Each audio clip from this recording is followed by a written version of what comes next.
He walked into the diner wearing a bespoke Italian suit that cost more than the entire building, surrounded by bodyguards who looked ready to kill.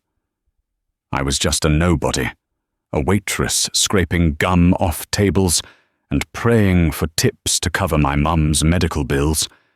I should have kept my head down. I should have just poured the coffee and walked away. But when he rolled up his sleeves, time stopped.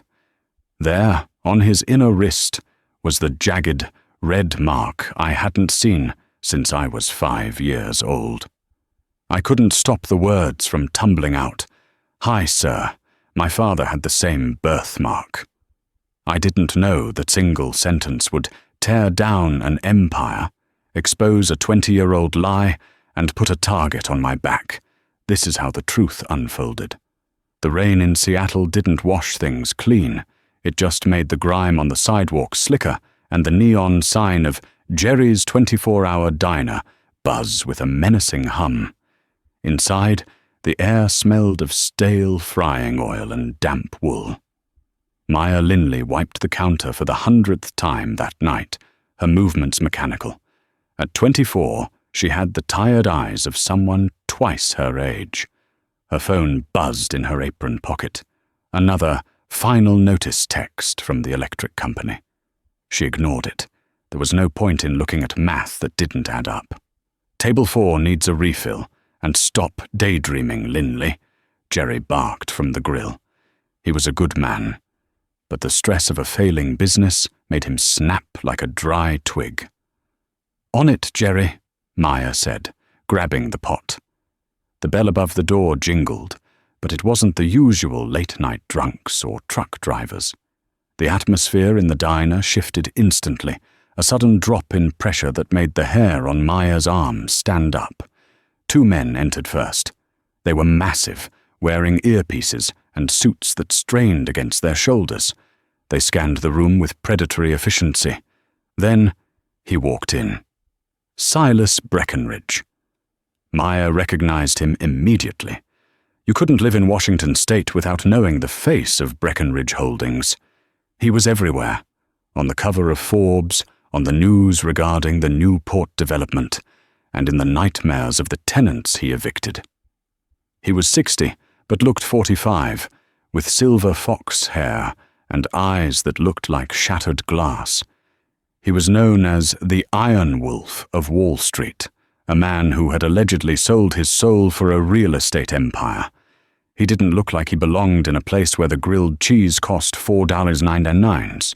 He looked like he had taken a wrong turn on the way to a gala. "Clear a booth," one of the bodyguards grunted at Maya, not asking but commanding. "We have open seating," Maya said, her voice trembling slightly. "We need privacy." The guard stepped closer. "It's fine, Davis," Silas said. His voice was a low rumble, smooth but cold. "The corner booth is adequate. I just need coffee, black, and 5 minutes of silence." He walked past Maya, trailing a scent of sandalwood and expensive scotch that temporarily masked the smell of grease. He sat in the cracked red vinyl booth in the far corner, looking out the rain-streaked window, as if he owned the storm itself. Maya's hands shook as she poured the coffee. Why was the richest man in the city sitting in Jerry's diner at 2:10 a.m. on a Tuesday? Rumor had it his latest merger with the Kensington Group was falling apart. Maybe he was hiding. She approached the table. The bodyguards moved to intercept her, but Silas waved a hand dismissively. "Coffee, sir?" Maya whispered, placing the mug down. Silas didn't look at her. He was typing furiously on a sleek black phone. "Leave the pot," he muttered, "and bring me a slice of whatever pie hasn't been sitting there since the Reagan administration." "The cherry pie is fresh today," Maya said, trying to be polite despite his rudeness. Silas stopped typing. He looked up, annoyed. "Did I ask for a commentary? Just bring it." Maya bit her lip, fighting the urge to snap back. She needed this job. She needed the tips. She turned to leave, but Silas's phone rang.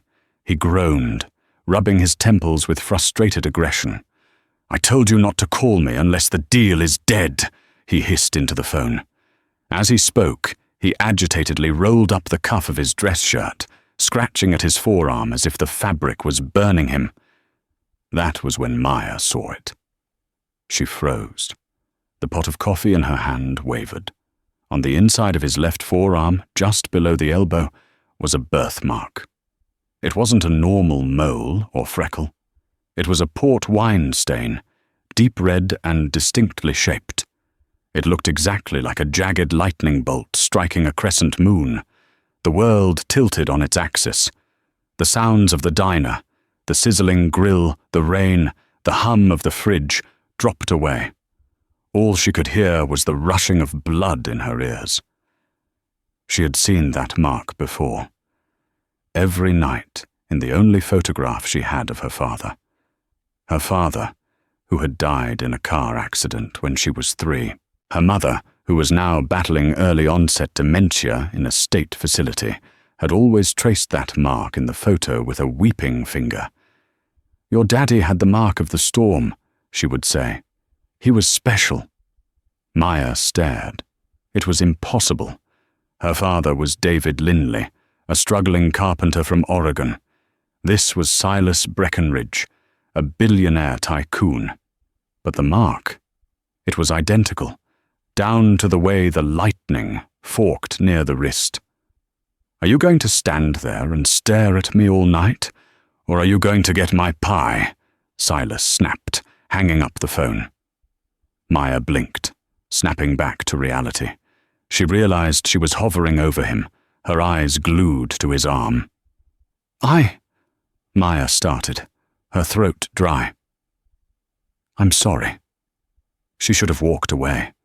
But the grief she carried, the questions about her father that her mother was too sick to answer, pushed the words out of her mouth before she could stop them.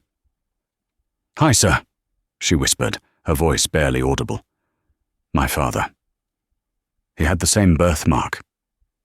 The silence that followed was heavier than the humid air before a thunderstorm. Silas Breckenridge froze. His hand, which had been reaching for his coffee, stopped in mid-air. Slowly, very slowly, he turned his head to look at her. His eyes were no longer just annoyed. They were piercing, analytical, and terrifyingly cold. He looked down at his arm, then back at her face. He pulled his sleeve down sharply, buttoning the cuff with a snap. "What did you say?" he asked. His voice was dangerously quiet. The mark," Maya stammered, terrified but unable to lie. "On your arm. My father, David. He had the exact same one. My mum calls it the storm mark. I've never seen anyone else with it." Silas stared at her. For a split second, Maya thought she saw something flicker behind his eyes. A flash of panic? Recognition? Pain.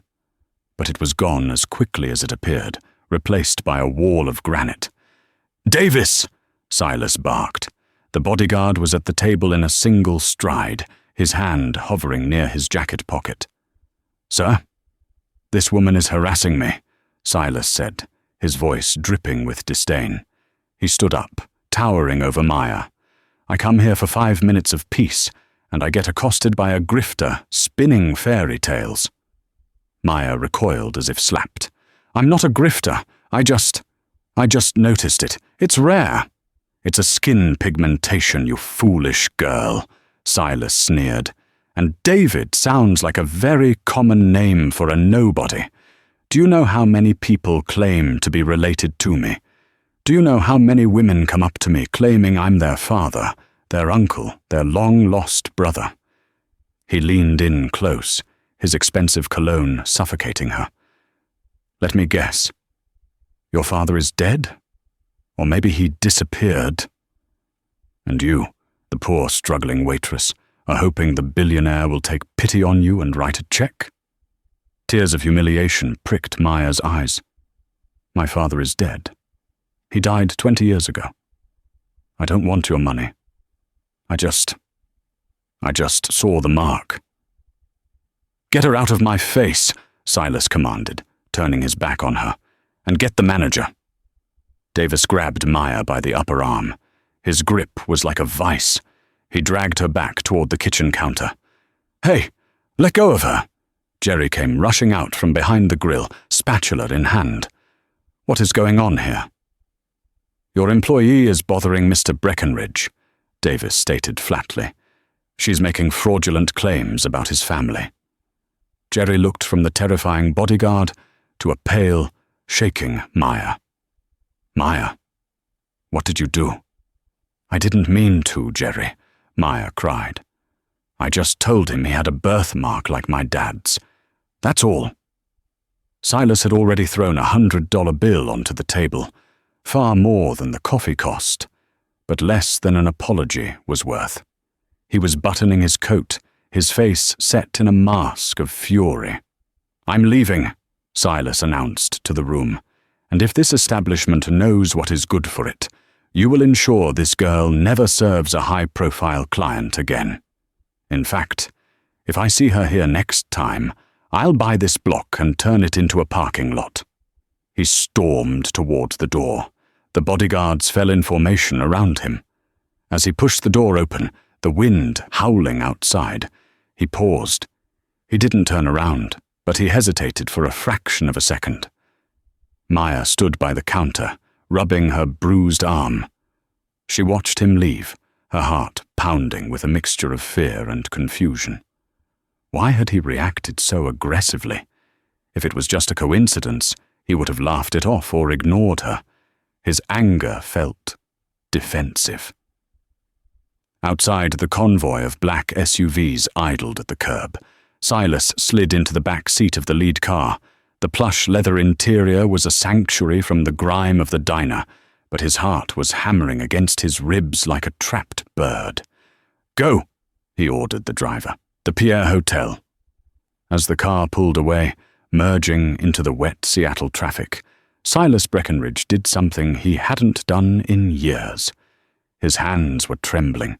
He undid his cuff again and stared at the jagged red mark on his arm. David. She had said the name David.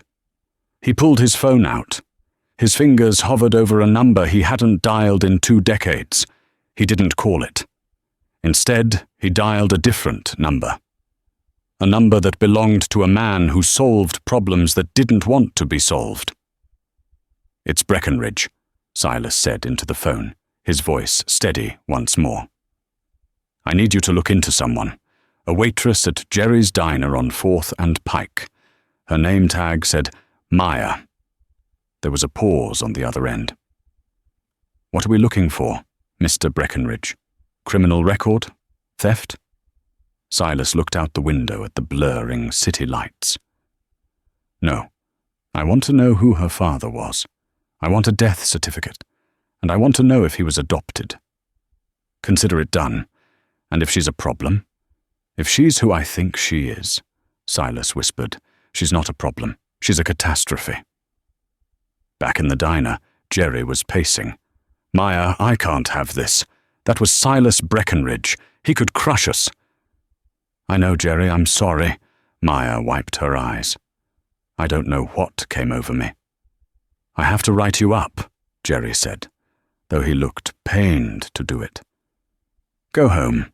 Take the rest of the night off. And for God's sake, if he comes back, you hide in the freezer." Maya grabbed her coat and walked out into the rain. She didn't have money for a cab, so she walked toward the bus stop. Her mind was racing. She reached into her bag and pulled out her wallet. Inside, tucked behind her ID, was the worn, crinkled photo of her father holding her as a baby. He was laughing, his sleeves rolled up. She held the photo under the dim light of the street lamp. She looked at the mark on his arm. Then she closed her eyes and pictured the mark on Silas's arm. They were identical, but that wasn't what scared her. What scared her was that when Silas had looked at her, right before the anger took over, she had seen something familiar in his face. She looked at her father's face in the photo, the nose, the set of the jaw. She touched her own face. Silas Breckenridge didn't just have her father's birthmark, he had her father's eyes. And if her father died 20 years ago, who was the man in the suit? Maya's phone buzzed. It wasn't the electric company this time. It was a restricted number. She hesitated, then answered. Hello? Maya Linley. A distorted, mechanical voice spoke. Yes? Who is this? Stop asking questions about the birthmark, the voice rasped. Some ghosts are better left dead.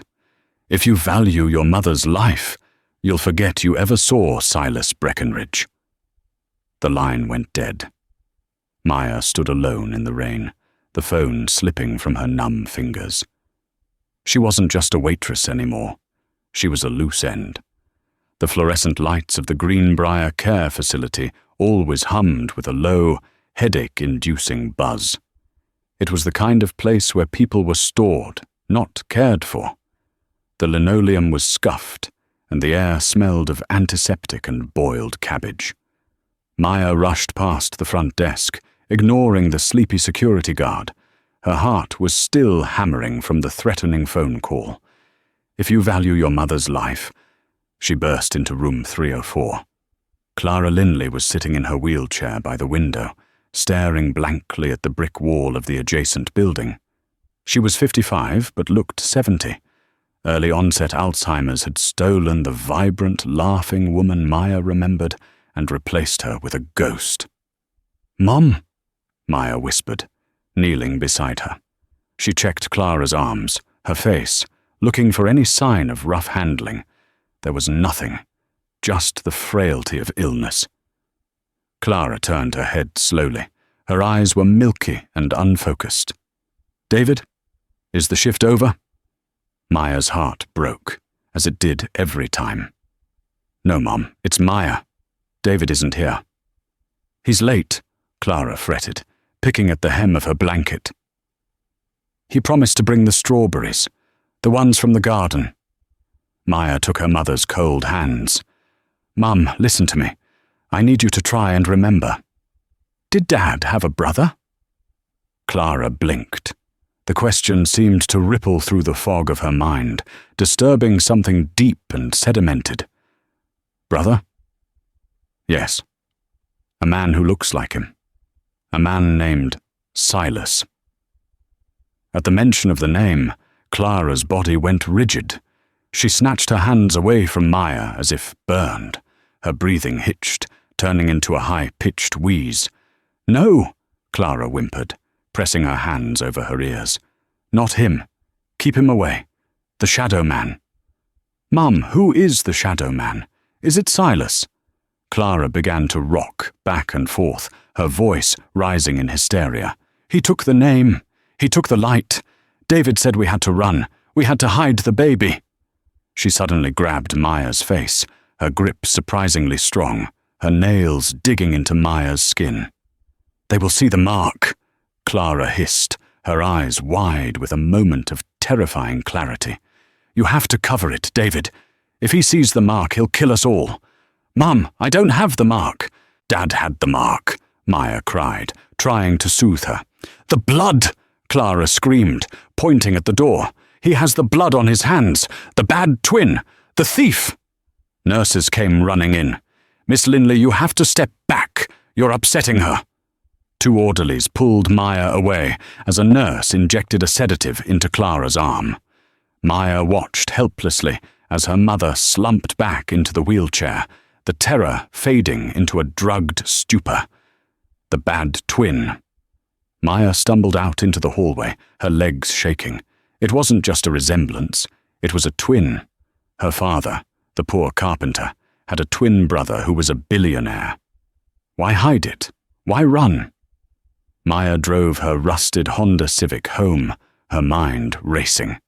If Silas was her uncle, why did he react with such hatred? Why not just say, "Yes, that was my estranged brother"? She pulled up to her apartment complex, a run-down building in the bad part of town. She climbed the stairs to the 3rd floor, fumbling for her keys. The door was already unlocked. The wood around the frame was splintered. Maya froze. The threat. She pushed the door open slowly. Her small studio apartment had been decimated. The mattress was slashed, stuffing exploding like snow. Drawers were pulled out, clothes scattered. The few books she owned were torn apart. They weren't looking for money. Her laptop, cheap but functional, was still sitting on the broken coffee table. They were looking for information. Maya stepped over the debris, panic rising in her throat. She ran to the closet. In the back, buried under a pile of old winter coats, was a wooden toolbox. It was the only thing of David's she had kept. She threw the coats aside. The toolbox was gone. "No!" she gasped. Inside that box were just old hammers, a level, and a sealed envelope her dad had told her never to open unless she was alone in the world. She had never opened it because she had her mum. She wasn't alone. Now the box was gone. But then she remembered. Years ago, when she was 10, she had been playing with the toolbox. She had found a loose panel in the bottom. Being a curious kid, she had hidden her own treasure there, a plastic ring and a smooth stone.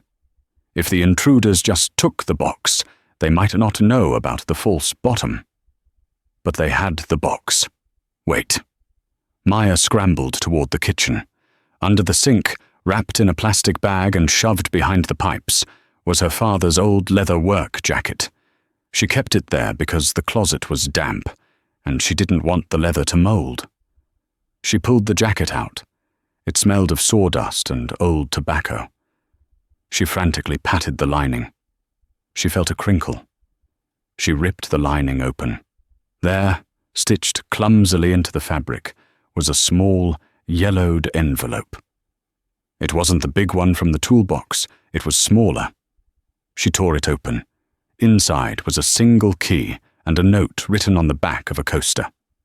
"Maya, if you are reading this, the storm finally caught up to us.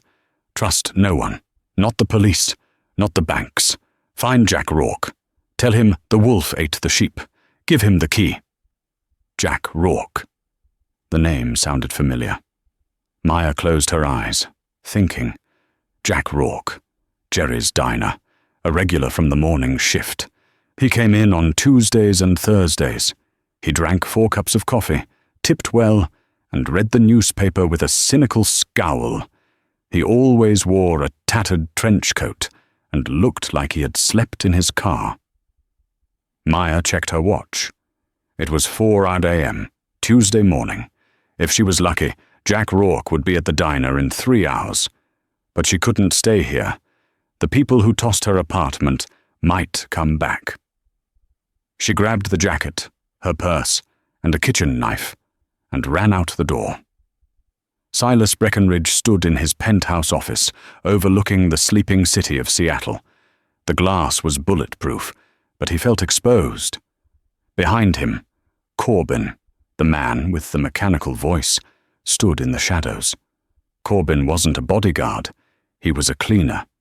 He wore a grey suit that blended into the walls and had a face that was entirely forgettable, until you looked into his eyes, which were devoid of humanity. "The apartment was clean, sir," Corbin reported. "We found the toolbox. It contained standard tools and a large envelope." "And the envelope?" Silas asked, turning around. He held a crystal tumbler of whiskey, his knuckles white. "It contained birth certificates," Corbin said. "For you, and for David." Silas closed his eyes. "And?" "And a DNA test result from 1998. It confirms that you and David were monozygotic twins, but it also has a handwritten note in the margins. It says, 'Primary heir confirmed, Subject B.'" Silas smashed the glass against the wall. The sound was like a gunshot. "Subject B," Silas snarled. "Breckenridge. David. He was the firstborn by 4 minutes.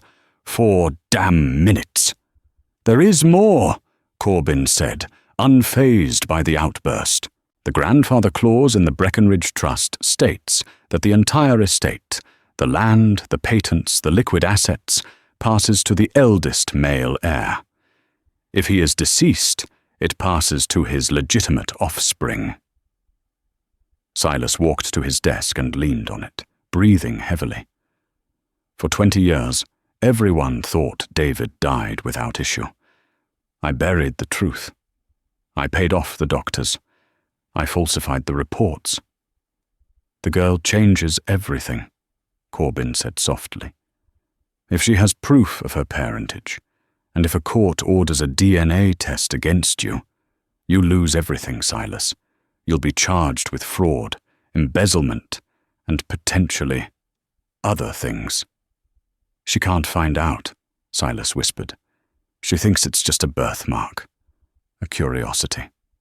She visited her mother tonight, Corbin noted. The mother is demented, but loose lips sink ships. And the girl, she fled her apartment. She's spooked. Find her, Silas ordered. Bring her to me, unharmed if possible. I want to offer her a deal. $10 million to change her name and move to Australia. And if she refuses? Silas looked at the shattered glass on the floor. Then make sure she joins her father. 6:30 a.m. Jerry's Diner. Maya sat in the far booth, the furthest from the window, wearing a hoodie pulled low over her face. She was shaking from caffeine and adrenaline. At 6:45 a.m., the door opened. A man walked in. He looked like a storm cloud in human form. Unshaven, hair messy, wearing a trench coat that had seen better decades. He limped slightly on his left leg. Jack Rourke. He sat at the counter, not looking at anyone. Coffee, black. Keep it coming, he grunted to the morning waitress, a girl named Sarah. Maya waited until Sarah moved away. She took a deep breath, clutching the key in her pocket. This was a gamble. If this man was crazy, or if he worked for Silas, she was dead. She slid out of the booth and walked to the counter. She sat on the stool next to him. Jack didn't look up from his newspaper. I'm not buying whatever you're selling, kid. Girl Scout cookies or a sob story. The wolf ate the sheep, Maya whispered. Jack froze. The newspaper crinkled in his grip. He slowly lowered the paper, revealing a face etched with deep lines of cynicism and a scar running through his left eyebrow. He looked at Maya, really looked at her, scanning her face. Where did you hear that? He asked, his voice low and gravelly. My father, Maya said. David Linley. Jack's eyes widened slightly. He looked around the diner, his demeanor shifting from tired drunk to alert soldier in a split second. David is dead. I know, I'm his daughter. Jack swore under his breath. He threw a $20 bill on the counter. Don't look at me. Stand up. Walk out the back door. Go to the alley. Wait for me by the dumpster. Go. Maya obeyed. She walked through the kitchen, ignoring the cook's protest, and slipped out the back exit. The alley was cold and smelled of rotting food. 30 seconds later, Jack burst through the door. He grabbed her arm. We have to move, now. Why? Who are you? I'm the guy who tried to expose Silas Breckenridge 20 years ago, Jack said, pulling her toward a beat-up Ford Bronco parked down the block. And I'm the guy who lost his career, his wife, and his leg because of it. If you are David's kid, you are walking plutonium. They got into the car. Jack started the engine, which roared to life with a surprising amount of power. Where are we going? Maya asked, buckling up. Safe house, Jack said, checking the mirrors. But first, tell me, did you bring the key? Yes, Maya touched her pocket. What is it for? It's for a locker at Union Station, Jack said, merging aggressively into traffic. David called me the night he died. He said he stashed the smoking gun there. He was supposed to meet me. He never showed up. The police said he drove drunk off a bridge. I knew it was a lie. David didn't drink. He didn't, Maya confirmed, tears welling up. He hated alcohol. Exactly. Jack hit the steering wheel. Silas killed him, or had him killed. David was the true heir. Silas was the spare, the jealous younger brother. But without proof, Silas took the crown. Suddenly, the rear window of the Bronco shattered. "Crack!" Maya screamed, ducking down. "Get down!" Jack roared. He swerved hard to the right. Behind them, a sleek black sedan was pursuing, a man hanging out the passenger window with a suppressed pistol. "They found us!" Maya cried. "They were tracking you, kid!" Jack yelled. "Hold on!" Jack slammed on the brakes, causing the sedan to screech as it tried to avoid hitting them. Jack spun the wheel, drifting the heavy Bronco into a side street. He floored it, the engine screaming. "Who are they?" Maya asked, trembling.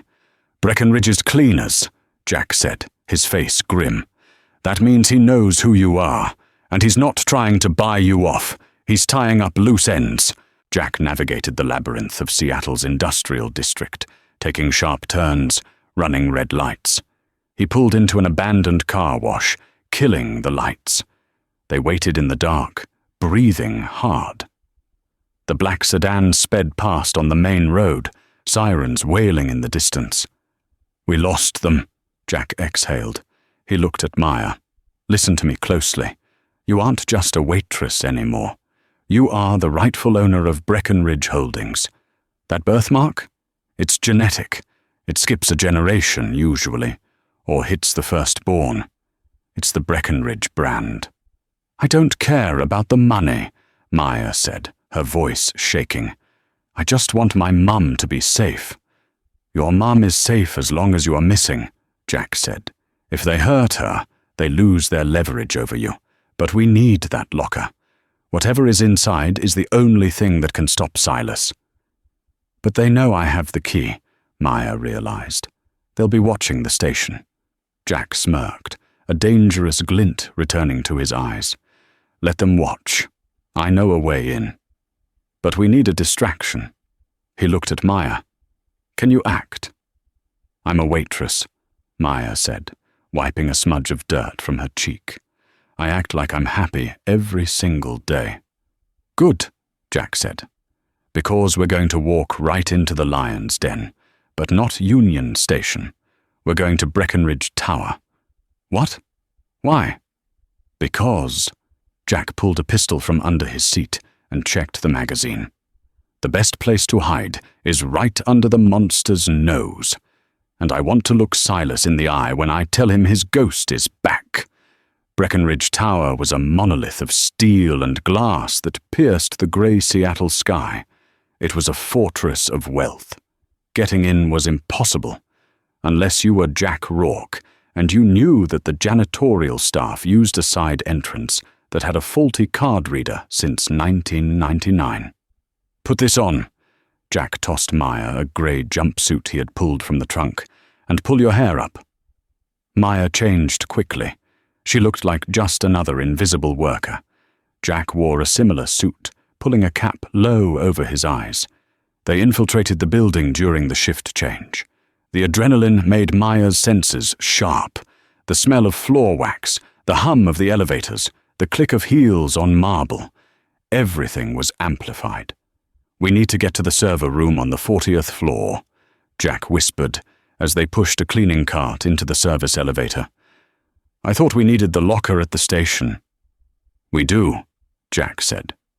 "But if we go to the station now, we die. We need to trigger an alarm here. A big one. Something that pulls all of Silas's security here to the tower. Then, in the chaos, we slip out and go to the station." "What kind of alarm?" "A fire alarm?" Maya suggested. "No," Jack smiled grimly. "A financial alarm. I'm going to upload a virus into their internal trading server. It won't steal money, but it will freeze their assets.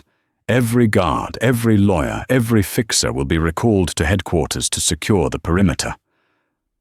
They reached the 40th floor. The hallway was empty. Jack moved with surprising stealth for a man with a bad leg.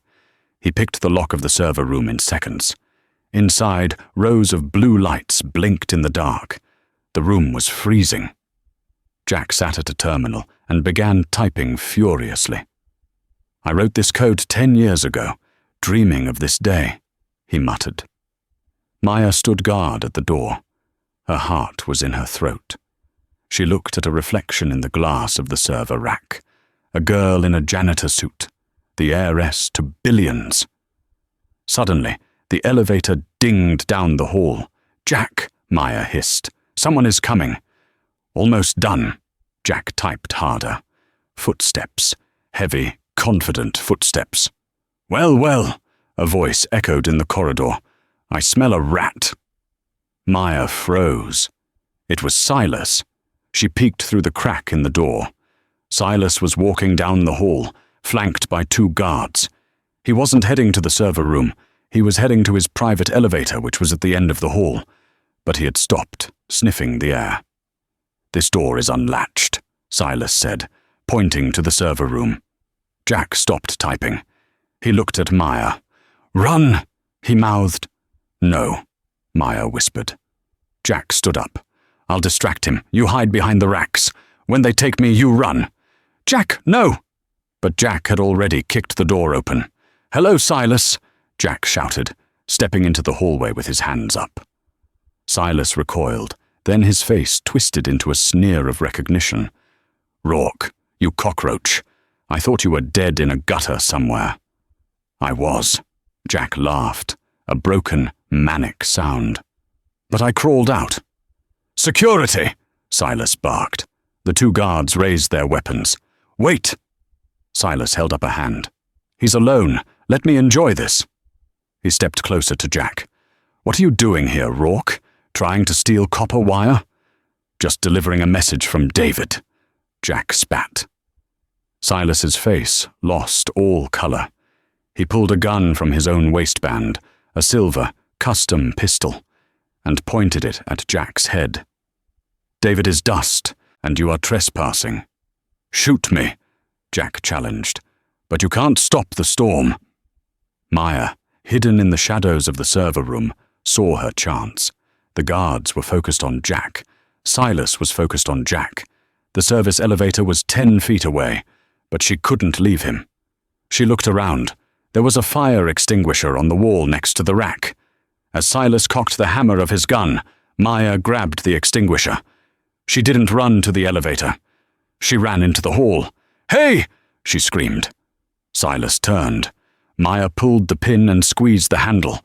A massive cloud of white chemical powder exploded into the hallway, engulfing Silas and the guards. "My eyes!" one guard screamed. "Go! Go! Go!" Jack grabbed Maya's hand. They didn't run for the elevator. They ran for the stairwell. Jack kicked the door open, and they plunged into the concrete echo chamber, sliding down railings, jumping steps. "You came back for me!" Jack wheezed as they hit the 35th floor. "You're my only friend," Maya panted. Above them, the door slammed open. "Kill them!" Silas's voice roared down the shaft. "Kill them both!"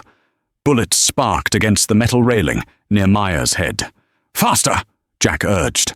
They scrambled down, flight after flight, their lungs burning. By the time they reached the parking garage, sirens were wailing outside. But Jack had been right. The chaos was centering on the building. They burst out of the side exit, blending into a crowd of evacuating office workers. "To the station," Jack whispered, limping heavily now. "We get the box. We end this." The interior of Union Station was a cavernous cathedral of noise. Announcements echoed off the high vaulted ceilings, mixing with the rumble of trains and the chatter of thousands of commuters. For anyone else, it was just the Tuesday rush. For Maya and Jack, it was a minefield. Maya kept her head down, the janitor's jumpsuit shed in the car, replaced by oversized clothes Jack had kept in an emergency duffel bag. She looked like a college student backpacking through Europe, tired, nondescript, invisible. Jack, however, was harder to hide. His limp was pronounced, and the sweat on his brow wasn't just from exertion. It was from the pain of his old injury flaring up. "Locker 804. Jack grunted, scanning the mezzanine level. Old wing, near the Amtrak baggage claim. Are you sure it's still there? Maya asked, her voice tight. It's been 20 years, Jack. They clear those lockers out. Not this one, Jack whispered, guiding her through the crowd. David paid for a 99-year lease, under a shell corporation. It's an encoded drop box. They found the bank of lockers. They were vintage, heavy steel, painted a dull grey. Locker 804 was dented near the bottom. Maya's hand trembled as she pulled the small key from her pocket. It felt hot against her skin. This was it. The reason her father died. The reason her mother lost her mind. She inserted the key. It wouldn't turn. It's stuck! Panic rose in her throat. Jiggle it, Jack hissed, his back to her, eyes darting around the station. Don't force it. Gentle. Maya took a deep breath. She closed her eyes, imagining her father's hand over hers. Gentle. She twisted it slightly to the left, then the right. Click. The door swung open with a groan of rusted hinges. Inside, the locker was mostly empty. There was no gold, no stacks of cash, just a single, thick manila envelope and a bulky, black VHS cassette tape. Maya grabbed them. The envelope was heavy, sealed with red wax. Got it, she breathed. Good, Jack said, turning around. Now Jack stopped. His face went ashen. At the end of the corridor, standing by the escalator, was Corbin, the cleaner. He wasn't running. He was standing perfectly still, holding a phone to his ear. He looked directly at Jack and smiled, a cold, soulless expression. Behind Corbin, 4 uniformed police officers were moving in. But they weren't looking at Corbin. They were looking at Jack and Maya. Trap, Jack growled. Silas called it in. He tagged us as the terrorists who hacked the server. What do we do? Maya clutched the tape to her chest. We don't do anything, Jack said, his voice strangely calm. He looked at Maya, his hard eyes softening for the first time. You run. I'm not leaving you. You have to. Jack grabbed her shoulders. I can't run, Maya. My leg is done. I'm just slow weight now. But you have the truth. Jack. No. Listen to me. Jack shook her. There's a service exit behind the pretzels stand. It leads to the subway tunnels. Take the red line to the media district. Go to Channel 4. Find Elena Vance. No, wait. Find the anchor. Create a scene. Do not let them silence you. Jack, go! Jack pushed her hard. Maya stumbled back. She saw Jack pull his jacket tight, concealing his weapon, and step out into the middle of the corridor. He raised his hands, drawing all eyes to him. Hey! Jack screamed, his voice booming over the station noise. I'm the one you want!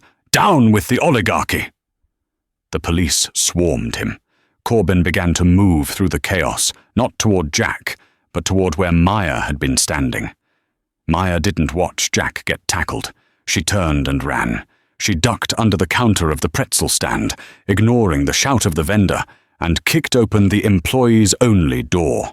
She sprinted down the concrete hallway, the sounds of the station fading behind her. She reached the subway platform just as a train was screeching to a halt. The doors opened. She dove in. As the doors hissed shut, she looked out the window. Corbin burst onto the platform. He scanned the cars, his eyes locking onto hers just as the train jerked forward. He didn't chase. He just tapped his earpiece. Maya slumped into the plastic seat, clutching the package. She was alone.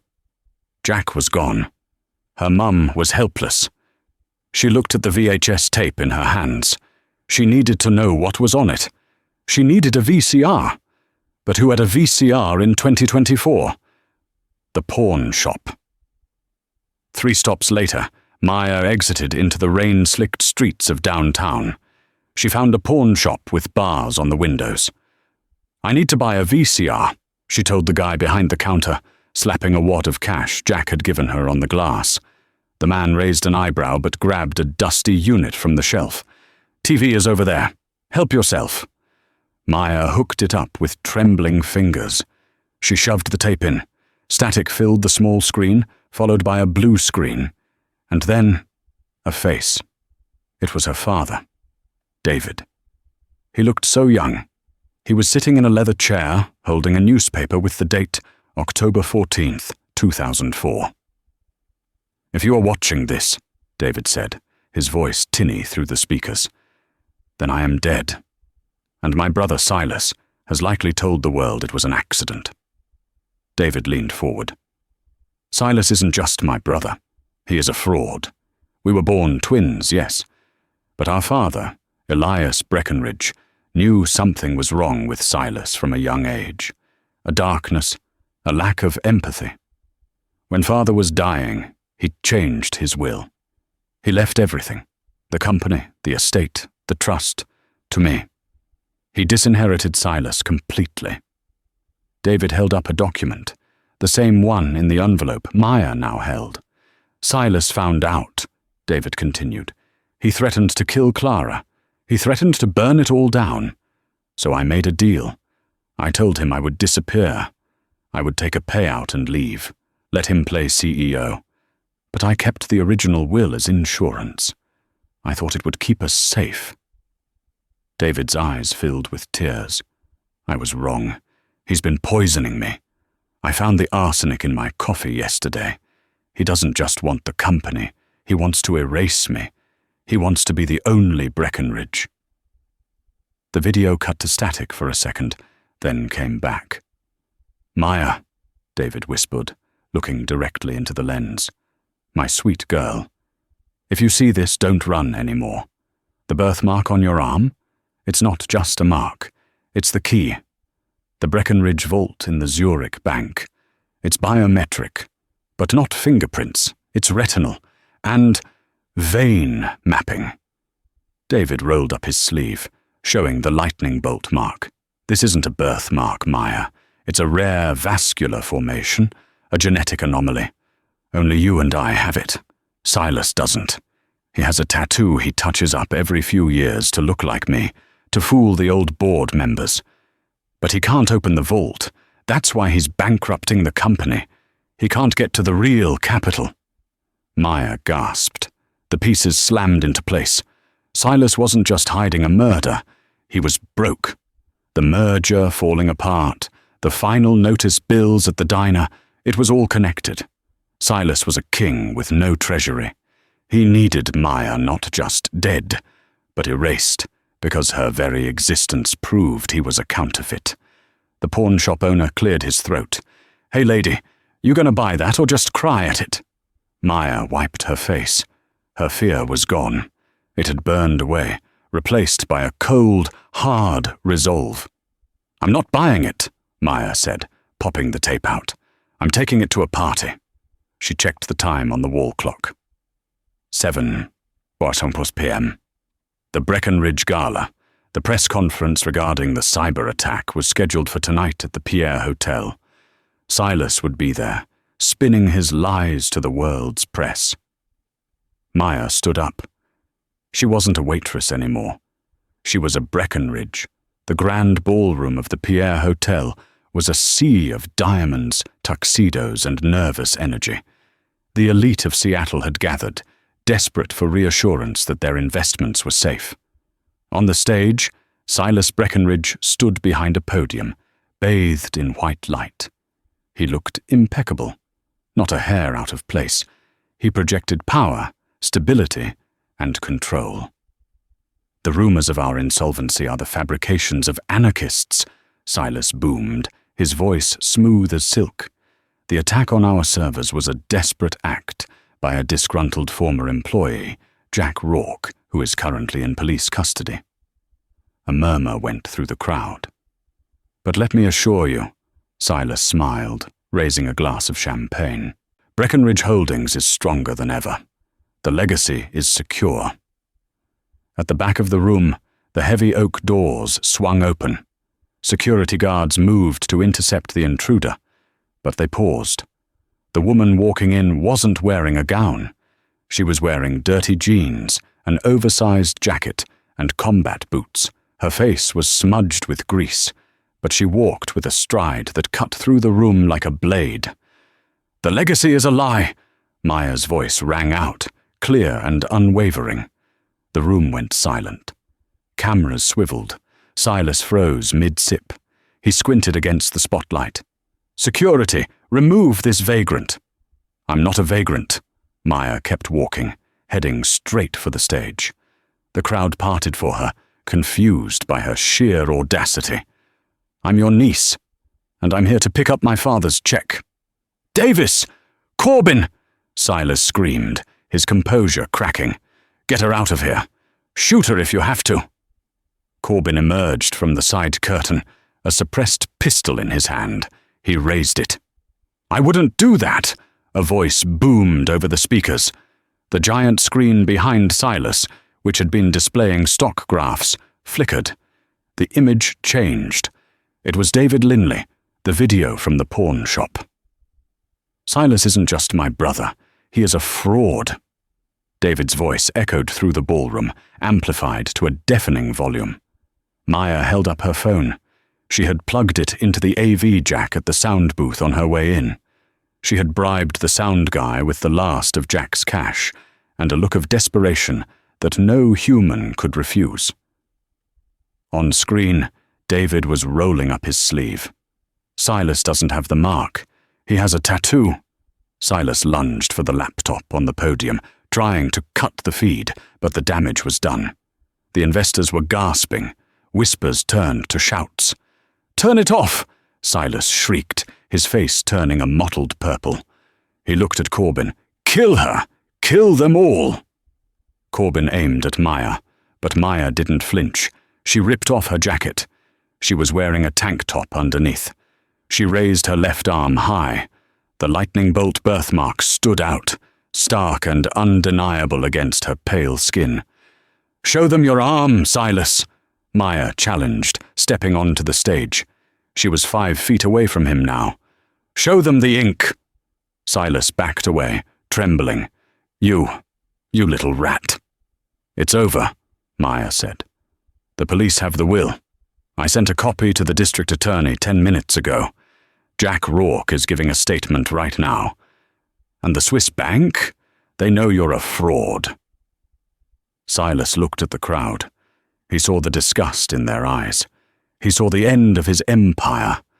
The illusion he had murdered his own brother to maintain was evaporating like mist. He looked at Corbin. "Do it!" Corbin looked at Silas.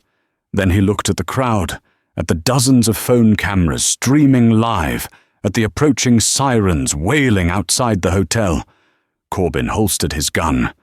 "I don't work for bankrupt men," he said coldly, and walked off the stage. Silas let out a primal scream of rage. He grabbed a heavy glass pitcher of water from the podium and swung it at Maya's head. Maya didn't just stand there. She had spent 5 years carrying heavy trays and dodging groping hands in a diner. Her reflexes were honed by a life of hard work. She ducked the swing. As Silas overbalanced, she shoved him hard in the chest. "This is for the cherry pie," she gritted out. Silas stumbled backward. He tripped over the AV cables. He flailed, grasping at the air, and fell off the front of the stage, crashing into the orchestra pit with a sickening thud. Silence descended on the ballroom. Maya stood alone on the stage, the spotlight hitting her. She was breathing hard, her hands shaking, but she stood tall. Slowly, tentatively, someone in the front row started clapping. Then another. Then the room erupted. It wasn't applause for a performance. It was the applause of a crowd that loved to see a tyrant fall. 6 months later, the sign above the door still said Jerry's Diner, but the neon was new and the interior had been renovated. The cracked vinyl booths were replaced with real leather. The grill was top of the line. Maya tied her apron, not a waitress apron, but a chef's apron. "Order up on table 6, Jerry yelled, looking 10 years younger. He was technically the manager now. but he liked the grill too much to leave. Maya placed the plate on the counter. "Coming up." She walked out into the dining room. It was packed, but in the corner booth, the one that used to be broken, sat a man in a wheelchair. Jack Rourke looked good. He was clean-shaven, and his leg was in a cast that was finally healing properly. He was reading a newspaper that had a headline, "Breckenridge heiress donates millions to Alzheimer's research." "Coffee, Jack?" Maya asked, pouring a fresh cup. "Only if it's on the house, boss." Jack grinned. "For you?" "Always." Maya smiled. She looked out the window. A sleek car was waiting for her. She had a board meeting at 2 p.m. to discuss the new ethical housing initiative. But for now, she was here. She rolled up her sleeves. On her left arm, the lightning bolt birthmark was visible. She didn't hide it anymore. She walked over to a table where an elderly woman sat with a nurse. It was Clara. She was eating a bowl of strawberries. "Hi, Mom," Maya said softly. Clara looked up. The fog was still there, but she smiled. She reached out and touched Maya's arm, tracing the birthmark. "The storm is over," Clara whispered. "Yeah, Mom." Maya squeezed her hand, tears pricking her eyes. "The storm is over. The sun is out." Maya turned back to the diner. The noise, the life. She had billions in the bank, but this was where she belonged. Not in a tower, looking down on the world, but right here, serving it. The bell above the door jingled. "Welcome to Jerry's," Maya called out. "Sit anywhere you like." Maya Linley started as a waitress with nothing but a memory, but she ended up toppling a titan. Her story reminds us that the truth is like a seed. You can bury it, you can stomp on it, but eventually it will break through the concrete and find the light. Silas Breckenridge thought his money could buy him a new bloodline, but he forgot that you can't fake what's written in your DNA. If you enjoyed this story of justice served cold, with a side of cherry pie, please hit that like button. It really helps the channel. And don't forget to subscribe and ring the notification bell so you never miss a story. What would you do if you found out you were the secret heir to a billion-dollar empire? Let me know in the comments below. Thanks for watching.